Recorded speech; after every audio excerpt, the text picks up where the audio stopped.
या देवी सर्वभूतेषु मातृरूपेण संस्थिता नमस्तस्यै नमस्तस्यै नमस्तस्यै नमो नमः। जय माँ भगवती, जय माँ दुर्गा। नवरात्र अब अपने अंतिम पड़ाव पर पहुंच चुका है। आज माँ दुर्गा के 8वें स्वरूप आदि शक्ति के महागौरी की पूजा की जाएगी। 8वें दिन की पूजा देवी के मूल भाव को दर्शाती है। देवी महाभागवत पुराण में बताया गया है कि देवी माँ के 9 रूप और 10 महाविद्याएं सभी आदि शक्ति के अंश और स्वरूप हैं। लेकिन भगवान शिव के साथ उनके अर्धांगिनी के रूप में महागौरी सदैव विराजमान रहती हैं। इनकी शक्ति अमोघ और सदा फलदायिनी है। महागौरी की पूजा मात्र से भक्तों के सभी पाप धुल जाते हैं और वे व्यक्ति अक्षय पुण्य का अधिकारी हो जाता है। ज्यादातर घरों में नवरात्र की अष्टमी तिथि के दिन कन्या पूजन किया जाता है। वहीं कुछ लोग नवमी तिथि के दिन कन्या पूजन करते हैं। शिव पुराण के अनुसार महागौरी को 8 साल की उम्र में ही अपने पूर्व जन्म की घटनाओं का आभास होने लग गया था। उन्होंने इसी उम्र से ही भगवान शिव को अपना पति मान लिया था और शिव को पति रूप में पाने के लिए तपस्या शुरू कर दी थी। इसलिए अष्टमी तिथि को महागौरी की पूजा का विधान है। इस दिन दुर्गा सप्तशती के मध्यम चरित्र का पाठ करना विशेष फलदायी होता है। जो लोग 9 दिन का व्रत नहीं रख पाते हैं, वे पहले और 8वें दिन का व्रत कर पूरे 9 दिन का फल प्राप्त कर सकते हैं। देवी भागवत पुराण के अनुसार देवी पार्वती अपनी तपस्या के दौरान केवल कंद मूल, फल और पत्तों का आहार करती थी। बाद में माता केवल वायु पीकर ही तप करना शुरू कर दिया था। तपस्या से माता पार्वती को महान गौरव प्राप्त हुआ और इससे उनका नाम महागौरी पड़ा। माता की तपस्या से प्रसन्न होकर भगवान शिव ने उनको गंगा में स्नान करने के लिए कहा। जिस समय माता पार्वती गंगा में स्नान करने गई, तब देवी का एक स्वरूप श्याम वर्ण के साथ प्रकट हुआ, जो कौशिकी कहलाया, और एक स्वरूप उज्जवल चंद्र के समान प्रकट हुआ, जो महागौरी कहलाया। माँ गौरी अपने हर भक्त का कल्याण करती हैं और उनको सभी समस्याओं से मुक्ति दिलाती हैं। देवी भागवत पुराण के अनुसार महागौरी का वर्ण रूप से गौर अर्थात सफेद है और इनके वस्त्र व आभूषण भी सफेद रंग के हैं। माँ का वाहन वृषभ अर्थात बैल है, जो भगवान शिव का भी वाहन है। माँ का दाहिना हाथ अभय मुद्रा में है और नीचे वाला हाथ में दुर्गा शक्ति का प्रतीक त्रिशूल है। महागौरी के ऊपर के हाथ में शिव का प्रतीक डमरू है। डमरू धारण करने के कारण माँ को शिवा के नाम से भी जाना जाता है। माँ का नीचे वाला हाथ अपने भक्तों को अभय देता हुआ वर मुद्रा में है और माँ शांत मुद्रा में दृष्टिगत होती हैं। देवी के इस रूप की प्रार्थना करते हुए ऋषिगण ऐसा कहते हैं, सर्व मंगल मांगले शिवे सर्वार्थ साधिके शरणे त्र्यंबके गौरी नारायणी नमोस्तुते। माँ महागौरी अपने भक्तों के लिए अन्नपूर्णा स्वरूप है। ये धन, वैभव और सुख शांति की अधिष्ठात्री देवी है। सांसारिक रूप में इनका स्वरूप बहुत ही उज्जवल, कोमल, श्वेत वर्ण और श्वेत वस्त्रधारी है। देवी महागौरी को गायन संगीत प्रिय है और ये सफेद वृषभ यानी बैल पर सवार है। इन दिन कन्या पूजन का भी विधान है। कुछ लोग नवमी के दिन भी कन्या पूजन करते हैं, लेकिन अष्टमी के दिन कन्या पूजन करना श्रेष्ठ रहता है। कन्याओं की संख्या 9 हो तो अति उत्तम, नहीं तो 2 कन्याओं के साथ भी पूजा की जा सकती है। अष्टमी तिथि के दिन नारियल का भोग लगाने की परंपरा है। भोग लगाने के बाद नारियल प्रसाद रूप में बांट दे। वही जो भक्त कन्या पूजन करता है, वे हलवा पूड़ी, सब्जी और काले चने का प्रसाद विशेष रूप से बनाया जाता है।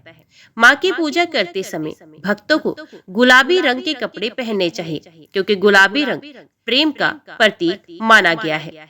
अष्टमी तिथि पर महागौरी की पूजा का विधान भी बाकी दिनों की तरह ही होता है। जिस तरह सप्तमी तिथि की माता की पूजा की जाती है, उसी तरह अष्टमी तिथि को भी शास्त्रीय विधि से पूजा की जाती है। इस दिन माता के कल्याणकारी मंत्र ओम देवी महागौरी नमः का जप करना चाहिए और माँ को लाल चुनरी चढ़ानी चाहिए। सबसे पहले लकड़ी की चौकी पर लाल कपड़ा बिछाकर महागौरी की मूर्ति या तस्वीर स्थापित करने के बाद महागौरी यंत्र रखकर स्थापना करनी चाहिए। माँ की कांति भक्तों को सौंदर्य प्रदान करने वाली मानी जाती है। हाथ में सफेद फूल लेकर माँ का ध्यान करें और फूल अर्पित करें और विधिवत पूजन करें। महागौरी को रातरानी के फूल बहुत ही पसंद है। एक समय की बात है, बृहस्पति जी ब्रह्मा जी से कहते हैं कि हे ब्राह्मण, आप अत्यंत बुद्धिमान, सर्वशास्त्र और चारों वेदों को जानने वालों में से सबसे श्रेष्ठ हो। हे प्रभु, कृपया कर मेरा कथन भी सुनिए। चैत्र व आश्विन माह के शुक्ल पक्ष में नवरात्र का व्रत व उत्सव क्यों किया जाता है? इस व्रत का क्या फल मिलता है? पहले इस व्रत को किसने किया था? बृहस्पति जी का कथन सुनकर ब्रह्मा जी बोले, हे बृहस्पति, तुमने बहुत ही अच्छा प्रश्न किया है।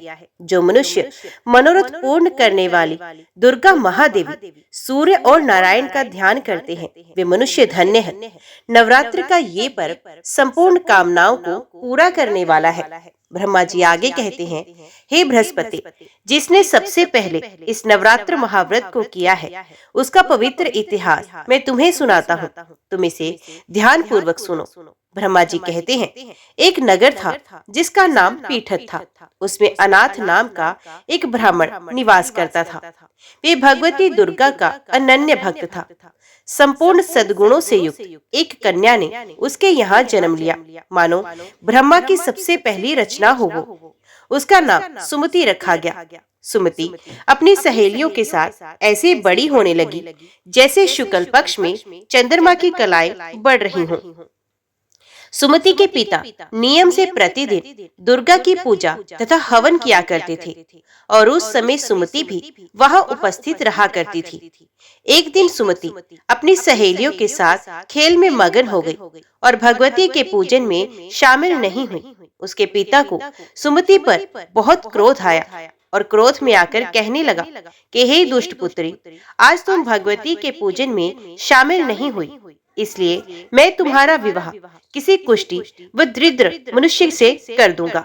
पिता की बातों से पुत्री को कष्ट पहुंचा और कहने लगी कि हे पिता, मैं आपकी पुत्री हूँ और आपके ही अधीन हूँ, इसलिए आप मेरा विवाह जिस किसी से भी कराना चाहें करा सकते हैं, क्योंकि होना तो वही है जो मेरे भाग्य में लिखा है। मुझे तो भाग्य पर पूर्ण विश्वास है। सुमति कहती है कि मनुष्य कितने मनोरथों को पूरा करना चाहता है, लेकिन होता तो वही है जो भाग्य विधाता भाग्य में लिख कर देते हैं। जो जैसा कर्म करता है उसको फल भी उन कर्मों के अनुसार ही मिलते हैं। मनुष्यों के हाथ में केवल कर्म करना लिखा है और उसका फल देना भगवान के हाथ में होता है। अपनी कन्या के मुख से ये निर्भय पूर्ण बातें सुनकर ब्राह्मण का क्रोध बढ़ जाता है और अपनी पुत्री का विवाह एक कुष्ठी रोगी से करा देता है और कहता है कि अब जाओ और अपने कर्म का फल भोगो। मैं भी देखता हूँ कि तुम भाग्य के भरोसे रहकर कैसे जीवन यापन करती हो। पिता के वचनों को सुन सुमति मनन करने लगी कि मेरा दुर्भाग्य है कि मुझे ऐसा पति मिला, और अपने दुखों पर विचार करती हुई सुमति वन की ओर चल पड़ी। उस भयानक वन में कुशा पर रात बिताई। गरीब सुमति की हालत देखकर देवी भगवती उसके पूर्व के पुण्य को देखती हुई उसके सामने प्रकट होती हैं और कहती हैं, हे दीन ब्राह्मणी, मैं तुम पर प्रसन्न हूँ। तुम जो चाहो वे वर मांग सकती हो, मैं तुम्हें सब कुछ दूंगी। भगवती दुर्गा के वचन सुनकर सुमति कहने लगी, देवी, आप कौन हैं जो मुझ पर प्रसन्न है? अपनी दीन दृष्टि से आप मुझे कृतार्थ करें। ब्राह्मणी की बात सुनकर देवी कहने लगी कि मैं आदि शक्ति हूँ, मैं ही ब्रह्मा, विद्या और सरस्वती हूँ। प्रसन्न होने पर मैं प्राणियों को दुख को दूर कर उन्हें सुख प्रदान करती हूँ। मैं तुझसे तेरे पूर्व पुण्यों के कारण प्रसन्न हूँ। देवी कहती हैं कि तुम पूर्व जन्म में निषाद की पत्नी थी और अत्यधिक पतिव्रता थी। एक दिन तेरे पति निषाद ने चोरी की और इस चोरी में निषाद के साथ सिपाहियों ने तुम्हें भी पकड़ लिया। तुम दोनों को जेल में बंद कर दिया गया और भोजन भी नहीं दिया गया। उन दिनों तुमने ना कुछ खाया और ना ही कुछ पिया। इस प्रकार 9 दिन तक नवरात्र का व्रत संपूर्ण हो गया। भगवती बोली कि हे देवी, उन 9 दिनों के व्रत के प्रभाव से मैं प्रसन्न हूँ और तुम्हें मनोवांछित वस्तु देना चाहती हूँ। तुम जो चाहे मांग सकती हो। भगवती की बात सुनकर ब्राह्मणी बोली, आपको मैं शत शत प्रणाम करती हूँ। आप मेरे पति पर कृपा करें और इनके कोढ़ को दूर करें। इस पर देवी कहती हैं कि उन दिनों तुमने जो व्रत किया था उसमें से एक दिन के व्रत का पुण्य अपने पति के रोग को दूर करने के लिए अर्पण करो। मेरे प्रभाव से तेरा पति सोने के शरीर वाला हो जाएगा। ब्रह्मा जी बोले, इस प्रकार देवी का वचन सुन वे ब्राह्मणी बहुत खुश हुई और पति को निरोगी देखने की इच्छा से ठीक है ऐसा बोली। उसके पति का शरीर भगवती देवी की कृपा से ठीक होकर सोने की कांति सा हो गया, मानो उसकी कांति के समक्ष चंद्रमा की कांति भी फीकी पड़ गई हो। पति की मनोहर देह को देखकर ब्राह्मणी देवी को अति पराक्रम वाली समझकर स्तुति करने लगी और बोली, हे दुर्गे, अब दुखों को दूर करने वाली, तीनों लोकों के कष्ट हरने वाली, दुखों का निवारण करने वाली, रोगी को निरोगी करने वाली, प्रसन्न होने पर मनोवांछित फल देने वाली और दुष्ट मनुष्यों का नाश करने वाली हो। तुम ही सारे जगत की माता वो पिता हो। हे मां अम्बे, मेरे पिता ने क्रोध में मेरा विवाह एक कुष्टी के साथ करके घर से निकाल दिया है। पिता की निकाली हुई बेटी को आपने सहारा दिया है। ब्राह्मणी कहती है कि हे देवी, दुखों के सागर से आपने मुझे बाहर निकाला। हे देवी, मैं आपको बारंबार प्रणाम करती हूँ। ब्रह्मा जी बोले, हे बृहस्पति, उस सुमति ने मन से देवी की बहुत स्तुति की और उसकी की हुई स्तुति से देवी को बहुत संतोष हुआ। देवी ने ब्राह्मणी से कहा कि तुम्हारे घर एक अति बुद्धिमान, धनवान, कीर्तिवान और जितेंद्रिय पुत्र पैदा होगा जिसका नाम उद्यालक होगा।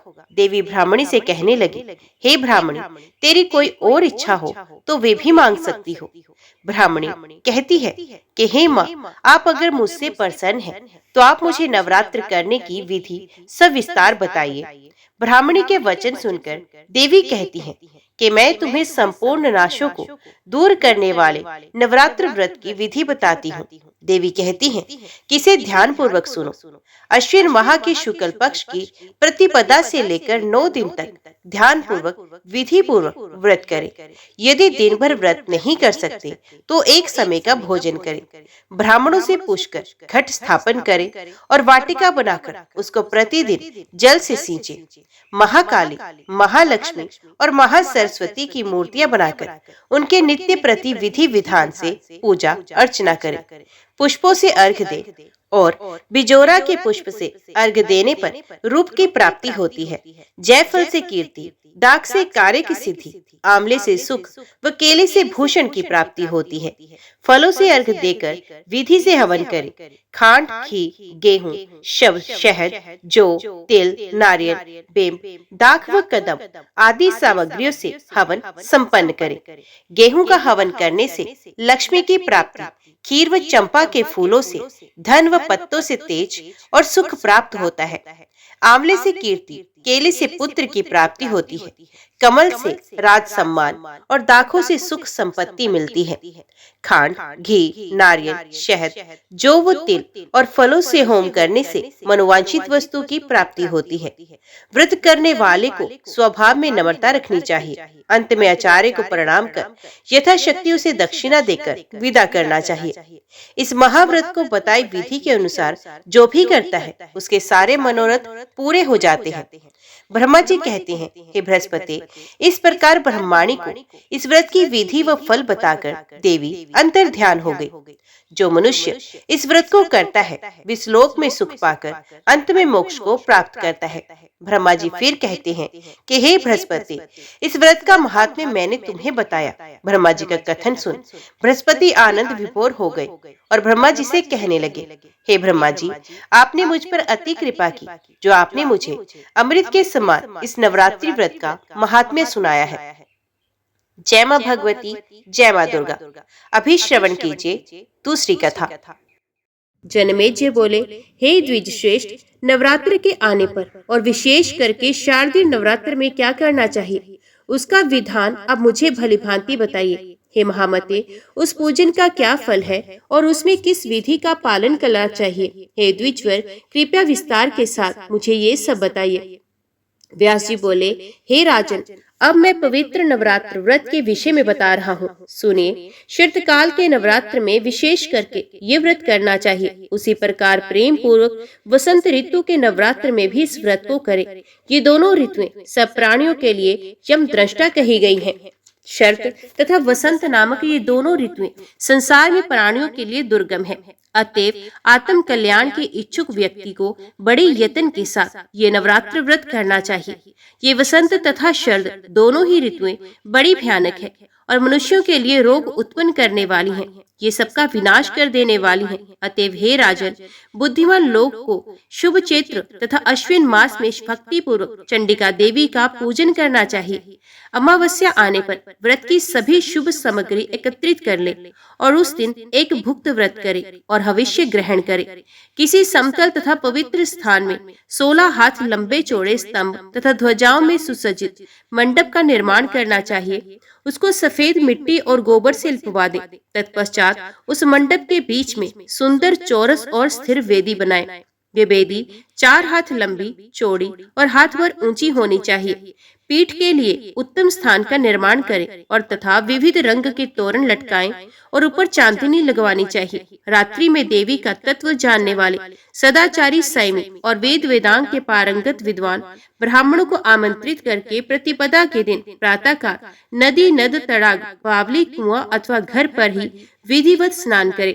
प्रातः काल के समय नित्य क्रम करके ब्राह्मणों को वरण कर उन्हें मधु पर तथा अर्घ्य पादम आदि अर्पण करें।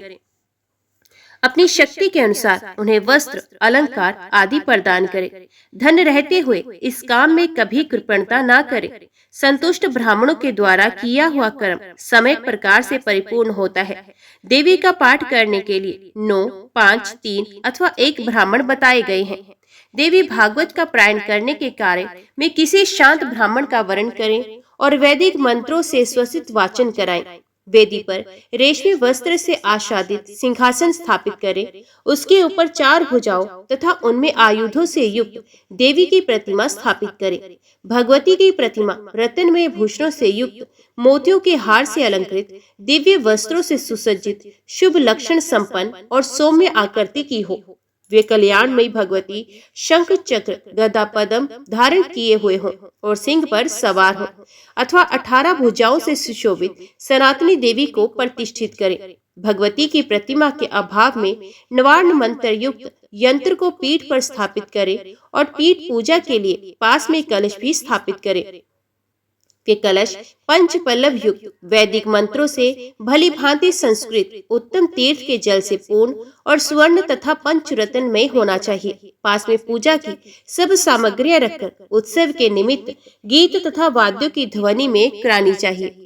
हस्त नक्षत्र युक्त नंदा प्रतिपदा तिथि में पूजन श्रेष्ठ माना गया है। हे राजन, पहले दिन विधिवत किया हुआ पूजन मनुष्यों का मनोरथ पूर्ण करने वाला होता है। सबसे पहले उपवास व्रत, एक भुक्त व्रत अथवा नक्त व्रत, इनमें से किसी एक व्रत के द्वारा नियम करने के पश्चात ही पूजा करनी चाहिए। पूजन के पहले प्रार्थना करते हुए कहें, हे माता, मैं सर्वश्रेष्ठ नवरात्र व्रत करूंगा। हे देवी, हे जगदम्बे, इस पवित्र कार्य में आप मेरी संपूर्ण सहायता करें। इस व्रत के लिए यथाशक्ति नियम रखें। उसके बाद मंत्रोच्चारण पूर्वक विधिवत भगवती का पूजन करें। चंदन, अगरू, कपूर तथा मंदार, करंज, अशोक, चंपा, कनेल, मालती, ब्राह्मी आदि सुगंधित पुष्पों, सुंदर बिलपत्रों और धूप दीप से विधिवत भगवती जगदम्बा का पूजन करना चाहिए। उस अवसर पर अर्घ्य भी प्रदान करें। हे राजन, नारियल, बिजोरा, नींबू, दाडिम, केला, नारंगी, कटहल तथा बिलपत्र आदि अनेक प्रकार के सुंदर फलों के साथ भक्ति पूर्वक अन्न का नैवेद्य एवं पवित्र बलि अर्पित करें। होम के लिए त्रिकोण कुंड बनाना चाहिए अथवा त्रिकोण के मान के अनुरूप उत्तम वेदी बनानी चाहिए। विविध प्रकार के सुंदर द्रव्यों से प्रतिदिन भगवती का त्रिकाल प्रातः, सायं, मध्याह्न पूजन करना चाहिए और गायन, वादन तथा नृत्य के द्वारा महान उत्सव मनाना चाहिए। व्रती नित्य भूमि पर सोए और वस्त्र आभूषण तथा अमृत के सदृश दिव्य भोजन आदि से कुमारी कन्याओं का पूजन करे। नित्य एक ही कुमारी का पूजन करे अथवा प्रतिदिन एक एक कुमारी की संख्या के वृद्धि क्रम से पूजन करे अथवा प्रतिदिन दुगुने तिगुने के वृद्धि क्रम से और या तो प्रत्येक दिन 9 कुमारी कन्याओं का पूजन करे। अपने धन सामर्थ्य के अनुसार भगवती की पूजा करे, किंतु हे राजन, देवी के यज्ञ में धन की कृपणता ना करे। हे राजन, पूजा विधि में 1 वर्ष की अवस्था वाली कन्या नहीं लेनी चाहिए, क्योंकि वे कन्या गंध और भोग आदि पदार्थों के स्वाद से बिल्कुल अनजान रहती है। कुमारी कन्या वे कही गई है जो 2 वर्ष की हो चुकी हो। 3 वर्ष की कन्या त्रिमूर्ति, 4 वर्ष की कन्या कल्याणी, 5 वर्ष की रोहिणी, 6 वर्ष की कालिका, 7 वर्ष की चंडिका, 8 वर्ष की शांभवी, 9 वर्ष की दुर्गा और 10 वर्ष की कन्या सुभद्रा कहलाती है। इससे ऊपर की अवस्था वाली कन्या का पूजन नहीं करना चाहिए, क्योंकि वे सभी कार्यों में निंदनीय मानी जाती हैं। इन नामों से कुमारी का विधिवत पूजन सदा करना चाहिए। अब मैं इन 9 कन्याओं के पूजन से प्राप्त होने वाले फलों को कहूँगा। कुमारी नाम की कन्या पूजित होकर दुख तथा दरिद्रता का नाश करती है। वे शत्रुओं का क्षय और धन, आयु तथा बल की वृद्धि करती है। त्रिमूर्ति नाम की कन्या का पूजन करने से धर्म, अर्थ, काम की पूर्ति होती है, धन धान्य का आगम होता है। जो राजा विद्या, विजय, राज्य तथा सुख की कामना करता हो, उसे सभी कामनाएं प्रदान करने वाली कल्याणी नामक कन्या का नित्य पूजन करना चाहिए। शत्रुओं का नाश करने के लिए भक्ति पूर्वक कालिका कन्या का पूजन करना चाहिए। धन तथा ऐश्वर्य की अभिलाषा रखने वाले चंडिका कन्या की समय अर्चना करनी चाहिए। हे राजन, सम्मोहन, दुख, दारिद्र्य के नाश तथा संग्राम में विजय के लिए शांभवी कन्या की नित्य पूजा करनी चाहिए। क्रूर शत्रु के विनाश एवं उग्र क्रम की साधना के निमित्त परलोक में सुख पाने के लिए दुर्गा नामक कन्या की भक्ति पूर्वक आराधना करनी चाहिए। मनुष्य अपने मनोरथ की सिद्धि के लिए सुभद्रा की सदा पूजा करे और रोग नाश के निमित्त रोहिणी की विधिवत आराधना करे। शिरस्तु इस मंत्र से अथवा किन्हीं भी श्रीयुक्त देवी यंत्र से अथवा बीज मंत्र से भक्ति पूर्वक भगवती की पूजा करनी चाहिए। जो भगवती कुमार के रहस्यमय तत्वों और ब्रह्मादि देवताओं की भी लीला पूर्वक रचना करती हैं, उन कुमारी का मैं पूजन करता हूँ। जो सत्व आदि तीनों गुणों से तीनों रूप धारण करती हैं, जिनके अनेक रूप हैं तथा जो तीनों कालों में सर्वत्र व्याप्त रहती हैं, उन भगवती त्रिमूर्ति की मैं पूजा करता हूँ। निरंतर पूजित होने पर जो भक्तों का नित्य कल्याण करती हैं, सब प्रकार की कामनाओं को पूर्ण करने वाली उन भगवती कल्याणी का मैं भक्ति पूर्वक पूजन करता हूँ। जो देवी संपूर्ण जीवों के पूर्व जन्म के संचित कर्म रूपी बीजों का रोपण करती हैं, उन भगवती रोहिणी की मैं उपासना करता हूँ। जो देवी काली कल्पांत में चराचर सहज संपूर्ण ब्रह्मांड को अपने में विलीन कर लेती हैं, उन भगवती कालिका की मैं पूजा करता हूँ। अत्यंत उग्र स्वभाव वाली, उग्र रूप धारण करने वाली, चंड मुंड का संहार करने वाली तथा घोर पापों का नाश करने वाली उन भगवती चंडिका की मैं पूजा करता हूँ। वेद जिनके स्वरूप हैं, उन्हीं वेदों के द्वारा जिनकी उत्पत्ति अकारण बताई गई है, उन सुखदायिनी भगवती शांभवी का मैं पूजन करता हूँ। जो अपने भक्तों को सर्वदा संकट से बचाती हैं, बड़े बड़े विघ्नों तथा दुखों का नाश करती हैं और सभी देवताओं के लिए दुर्जय हैं, उन भगवती दुर्गा की मैं पूजा करता हूँ। जो पूजित होने पर भक्तों का सदा कल्याण करती हैं और उन अमंगल नाशिनी भगवती सुभद्रा की मैं पूजा करता हूँ। विद्वानों को चाहिए कि वस्त्र, भूषण, माला, गंध आदि श्रेष्ठ उपचारों से इस मंत्र के द्वारा सर्वदा कन्याओं का पूजन करें। व्यास जी बोले, हे राजन, जो कन्या किसी अंग से हीन हो, कोढ़ तथा घाव युक्त हो, जिसके शरीर के किसी अंग से दुर्गंध आती हो और जो विशाल कुल में उत्पन्न हुई हो, ऐसी कन्या का पूजन में परित्याग कर देना चाहिए। जन्म से अंधी, तिरछी नजर से देखने वाली, कानी, करूप, बहुत रोम वाली, रोगी तथा रजस्वला कन्या का पूजा में परित्याग कर देना चाहिए। अत्यंत दुर्बल, समय से पूर्व ही गर्भ से उत्पन्न, विधवा स्त्री से उत्पन्न तथा कन्या से उत्पन्न, ये सभी कन्याएं पूजा आदि सभी कार्यों में सर्वथा वर्जित है।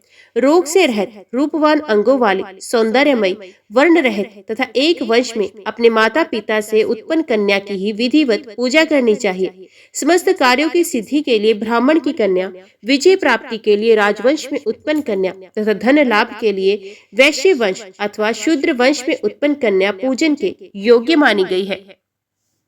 ब्राह्मण को ब्राह्मण वर्ण में उत्पन्न कन्या की, क्षत्रियो को भी ब्राह्मण वर्ण में उत्पन्न कन्या की, वैश्यों को ब्राह्मण, क्षत्रिय, वैश्य तीनों वर्णों में उत्पन्न कन्या की तथा शूद्र को चारों वर्णों में उत्पन्न कन्या की पूजा करनी चाहिए। शिल्प कर्म में लगे हुए मनुष्यों को यथा योग्य अपने अपने वंश में उत्पन्न कन्याओं की पूजा करनी चाहिए।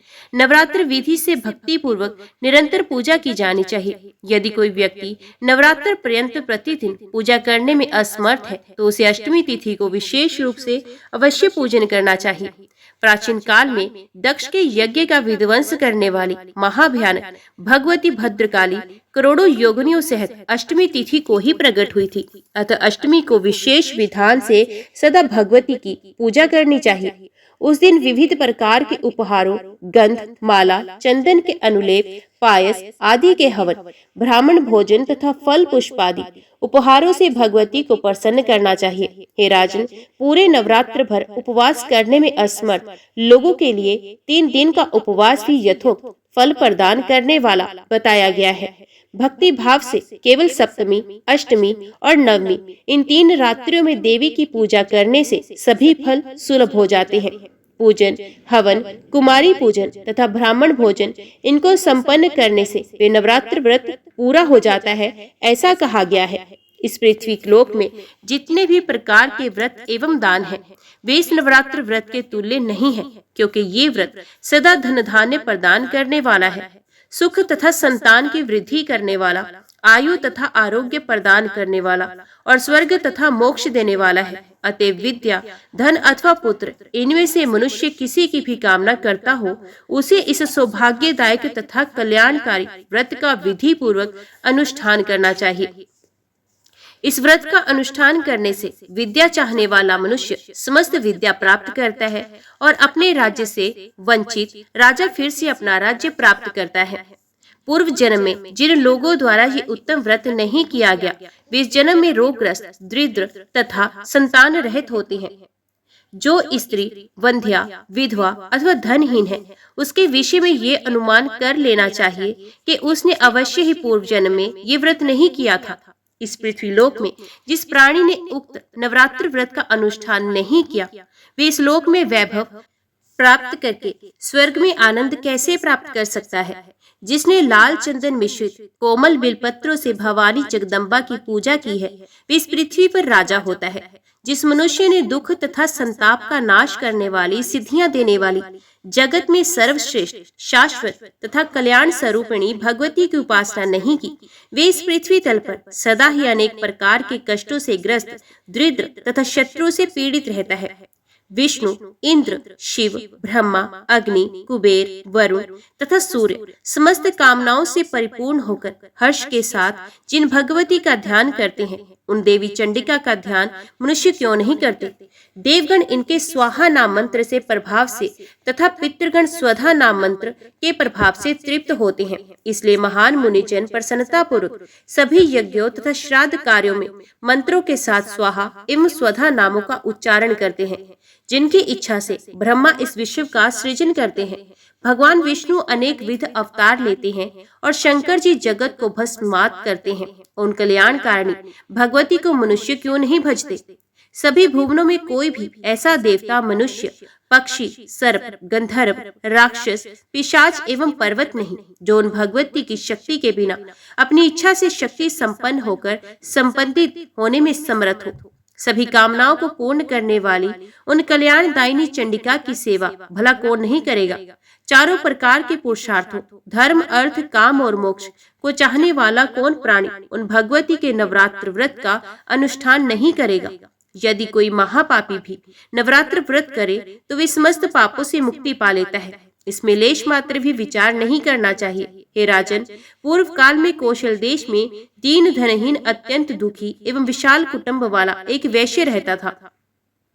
उसकी अनेक संतानें थी जो धन अभाव के कारण क्षुधा से पीड़ित रहा करती थी। सायंकाल में उसके लड़कों को खाने के लिए कुछ मिल जाता था तो वे कुछ भी खा लेते थे। इस प्रकार वे वणिक भूखा रहते हुए सर्वदा दूसरों का काम करके धैर्यपूर्वक परिवार का लालन पालन कर रहा था। वे सर्वदा धर्मपरायण, शांत, सदाचारी, सत्यवादी, क्रोध न करने वाला, धैर्यवान, अभिमान रहित तथा ईर्ष्याहीन था। प्रतिदिन देवताओं, पितरों तथा अतिथियों की पूजा करके वे अपने परिवार जनों के भोजन कर लेने के उपरांत स्वयं भोजन करता था। इस प्रकार कुछ समय बीतने पर गुणों के कारण सुशील नाम से ख्याति प्राप्त उस वणिक ने दरिद्रता तथा क्षुधा पीड़ा से अत्यंत व्याकुल होकर एक शांत स्वभाव ब्राह्मण से पूछा। सुशील बोला, हे महाबुद्धि संपन्न ब्राह्मण देवता, आज मुझ पर कृपा करके ये बताइए कि मेरी दरिद्रता का नाश निश्चित रूप से कैसे हो सकता है। हे मानद, मुझे धन की अभिलाषा तो नहीं है, किंतु हे द्विश्रेष्ठ, मैं आपसे कोई ऐसा उपाय पूछ रहा हूँ जिससे मैं कुटुंब के भरण पोषण मात्र के लिए धन संपन्न हो जाऊं। मेरी पुत्री और पुत्र क्षुधा से पीड़ित होकर भोजन के लिए बहुत रोते हैं और मेरे घर में इतना भी अन्न नहीं रहता कि मैं उन्हें एक मुट्ठी भर अन्न दे सकूं। रोते हुए बालक को मैंने घर से निकाल दिया और वे चला गया, इसलिए मेरा हृदय शोका अग्नि में जल रहा है। धन के अभाव में मैं क्या करूं? मेरी पुत्री विवाह के योग्य हो चुकी है, किंतु मेरे पास धन नहीं है। अब मैं क्या करूं? वे 10 वर्ष से अधिक की हो गई है। इस प्रकार कन्यादान का समय बीता जा रहा है। हे विपेंद्र, इसलिए मैं अत्यधिक चिंतित हूँ। हे दयानिधान, आप तो सर्वज्ञ हैं, अतएव मुझे कोई ऐसा तप, दान, व्रत, मंत्र तथा जप बताइए जिससे मैं अपने आश्रयजनों का भरण पोषण करने में समर्थ हो जाऊं। हे द्विज, बस मुझे उतना ही धन मिल जाए और मैं उससे अधिक धन के लिए प्रार्थना नहीं करता।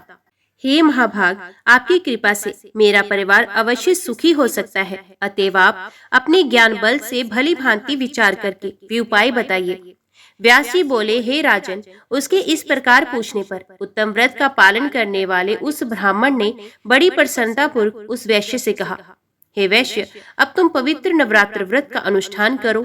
इसमें तुम भगवती की पूजा, हवन, ब्राह्मण भोजन, वेद पाठ, उनके मंत्र का जप और होम आदि यथाशक्ति संपन्न करो।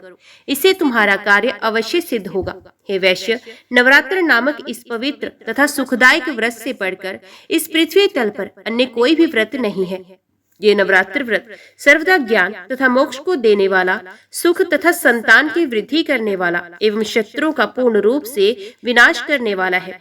राज्य से च्युत तथा सीता के वियोग से अत्यंत दुखित श्री राम ने किष्किंधा पर्वत पर इस व्रत को किया था।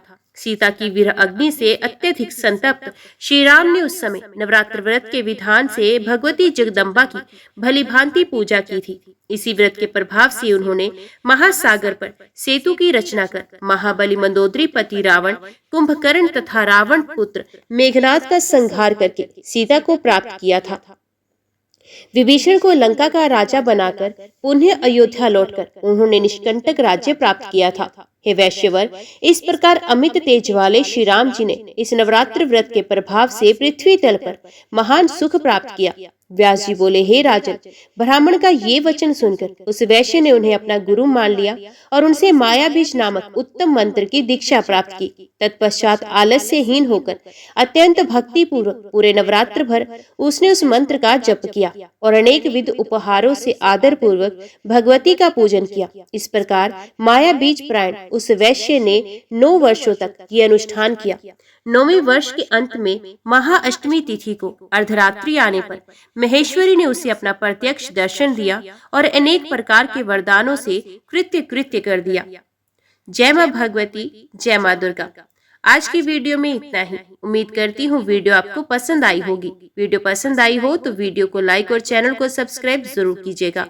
जय माता दी लिखकर कमेंट बॉक्स में अपनी हाजिरी और अपने सुझाव देना ना भूलेगा। तो मिलते हैं अगली कथा अगले अध्याय के साथ। तब तक के लिए देखते व सुनते रहिए। जय मां कंजक, जय माता दी।